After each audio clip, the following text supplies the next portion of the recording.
ये बहुत तेजी से वायरल हो रहा है। ये धूड़ी चटना बा गाना, इसको जो राइटर है मेके अस्पताल में अभी भर्ती हैं, तो वहाँ से ये खबर आई है कि वो जहर खा लिए हैं और उनके जो टीम मेंबर्स हैं वो भी यूट्यूब पर अपने व्यूज़ के लिए फैला रहे हैं कि आर्यन जी ने जहर का सबूत देंगे कि उन्हें क्या हुआ है और कैसे हुआ है। तो आप ये रिकॉर्डिंग सुनिए और इसमें जो भी बात बोला गया है सच है, लेकिन मैं आपसे बता दूं उन्होंने जहर नहीं खाया है। इस न्यूज़ को गलत या व्यूज़ के लिए फैलाया जा रहा है। तो आप सुनिए इस ऑडियो रिकॉर्डिंग को। डॉक्टर विक्रम की है, ये विक्रम का प्रोफाइल है, उनका मोबाइल नंबर है और ये उनका प्रोफाइल है जो कि उनका इलाज कर रहे थे और उस इलाज में जो शामिल थे ये उनकी कॉल रिकॉर्डिंग है। उनसे क्या पूछा गया और उन्होंने क्या जवाब दिया है, पहले आप धैर्यपूर्वक सुन लीजिए। हेलो, हाँ रुपेश। प्रणाम भैया। प्रणाम प्रणाम। फिर रुपेश ऐसे कॉल किए थे, फुर्सत में है क्या? अभी बिजी हैं? ना फुर्सत है ना, मालूम चला था जो ब्लड बैंक में कि कोई गायक हुआ, ऐसे सब स्टाफ लोग चर्चा कर रहा था, समझ गए ना? आपका हॉस्पिटल से ये कोई आया हुआ था ए पॉजिटिव ब्लड लेने के लिए। हाँ है ये तो उसी समय चर्चा चला था कि कोई गायक के राइटर वगैरह है, तो वो की तो जहर वहर खा लिया है ना। जहर तो नहीं खाया लेकिन बीमार है, भर्ती है। कुछ हुआ था कुछ? ये 59-60 वाला है ना, ये वाला जो हम दिए हैं उसको, फूड पॉइजनिंग है, फूड पॉइजनिंग है ना। अच्छा, फूड पॉइजन है। खाना ना खा लिया था, परसों दिन पार्टी किया था कहीं। अच्छा अच्छा, उसी में खाया पिया था तो उसी में सीरियस हो गया, गड़बड़ा गया था। ये जहरीला शराब की वजह से क्या? ना तो शराब नहीं पीता ही। अच्छा अच्छा, खाना पीना कुछ किया होगा सब कमवा हम। अच्छा अच्छा, तो बचेगा की भी उम्मीद है कि बेबी सीरियस ज्यादा है? पैसा दे दिया, एक मौजा सीरियस तो बहुत ज्यादा था, वेंटिलेटर पर है, अभी कैसे कर सकते हैं। अभी बीपी कैसा है, पल्स वगैरह सब आ गया है। वो आ गया ना। यही पूछने के लिए कॉल किया था भैया। ठीक ठीक, प्रणाम भैया।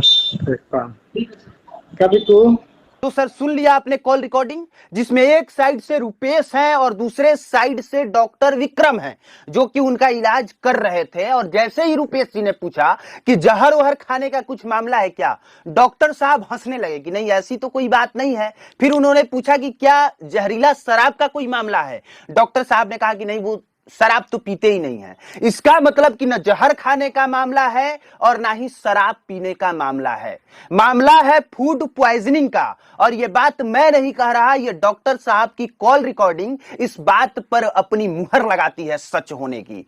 और मैं ये बात इसलिए भी कह रहा हूं लेकिन उससे पहले यह समझिए कि फूड पॉइजनिंग होता क्या है।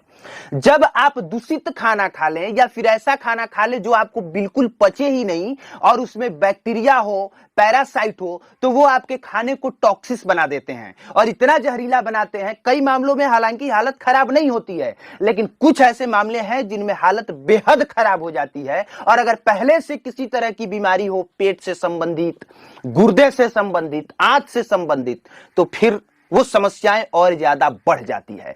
तो बिल्कुल सही ढंग का जवाब डॉक्टर साहब ही दे सकते हैं। और इस कॉल रिकॉर्डिंग में ये डॉक्टर साहब दावा कर रहे हैं कि ऐसी तो कोई बात नहीं है, फूड पॉइजनिंग का मामला है, लेकिन इतना है कि बचेंगे कि नहीं इस पर कुछ नहीं कह सकते। तो हाथ जोड़ के अपील है बिहार के तमाम लोगों से कि इनके लिए प्रार्थना कीजिए कि ये बच जाएं।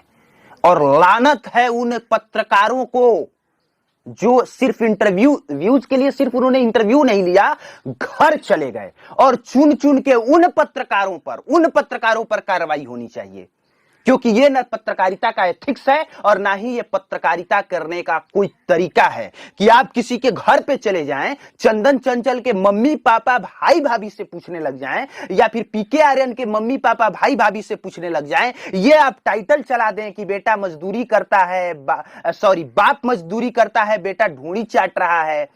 क्या पीके आर्यन की भाभी ढोड़ी चाटती है, इस तरह का टाइटल चला के खबर चलाना ये गलत है। और मुझे गर्व है इस बात पर कि आज तक से मैंने ये नहीं किया है। मैंने स्टार्टिंग में ही आपको बताया कि मैंने आज तक से भोजपुरी इंडस्ट्री में सिर्फ 2 लोगों का इंटरव्यू लिया है, भोजपुरी गायक गोपाल राय और भोजपुरी गायक रितेश पांडे। इसके अलावा मैंने किसी का कोई इंटरव्यू नहीं लिया है और ना ही मैं करूंगा, क्योंकि मुझे पता है कि मेरा अपना लेवल क्या है, मुझे क्या प्रमोट करना है, क्या बहिष्कार करना है। और जिन लोगों ने लिया है, अब उसके पीछे की भी चीजों को आपको समझना पड़ेगा। कोई पत्रकार कैसे पहुंचा पीके आर्यन के पास, कोई पत्रकार कैसे पहुंचता है पवन सिंह या रितेश पांडे के पास, ऐसे अचानक नहीं पहुंचता है। उन्हें डिटेल्स भेजा जाता है, उन्हें कहा जाता है कि आप यहां पे आइए, तब वो वहां जाते हैं। आम आदमी को नहीं पता चलता है कि पीके आर्यन यहां पे हैं, चंदन चंचल यहां है, लेकिन एक पत्रकार को पता चल जाता है। क्यों? क्योंकि पत्रकार उसके टच में होता है, वो व्यक्ति उसे बुलाता है या फिर पत्रकार जिरह करता है कि सर एक बार इंटरव्यू दे दीजिए, हमारा कुछ व्यूज बढ़ जाए। और जब नए नवेले कलाकार हो, गायक हो, राइटर हो, तो फिर वही कहानी होती है, वो राइटर तैयार भी हो जाता है। इसके बाद पत्रकार कहता है कि तब हम आपको रेल दें, वो कहता है कि रेल दीजिए, और दोनों की सहमति से ही रेला रेली का खेल होता है। तो अगर ये कोई कह रहा है ना कि जहर खा लिए पत्रकारों के सवाल से, तो सर गलत है, गलत है। सच ये है कि कुछ लोग इसको भुना रहे हैं, सच ये है कि कुछ लोग अपनी रोटी सेक रहे हैं, और मुझे पता है वो कौन है, और आने वाले वक्त में उनके भी नाम के खुलासे होंगे। कुछ लोग चाहते हैं कि जो ये 3-4 को नया नया मीडिया वाला उभरा है, वो सब बिहार में हो ही ना। लेकिन ठीक है, कोई बात नहीं, आप अपना काम करें, हम अपना काम करें, पर इतना सच है कि हमारे अपने काम में ईमानदारी में 1% की कमी नहीं आएगी।